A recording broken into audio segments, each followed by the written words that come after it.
Welcome back to another technical deep dive here in the debug zone. Today, we're tackling a big question and breaking it down with insights from other users. Hopefully, this clears up some misconceptions and helps you get the answer you need. So buckle up, stay a little curious, and let's jump right in.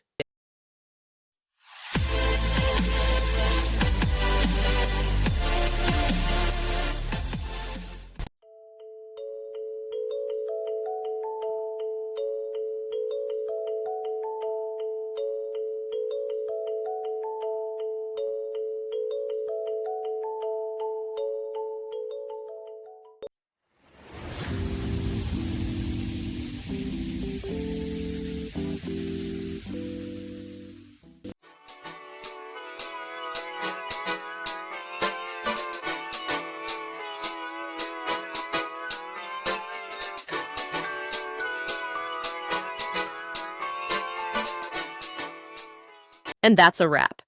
I hope you found the answer you were looking for. If you did, take a second to hit that subscribe button. It really helps out.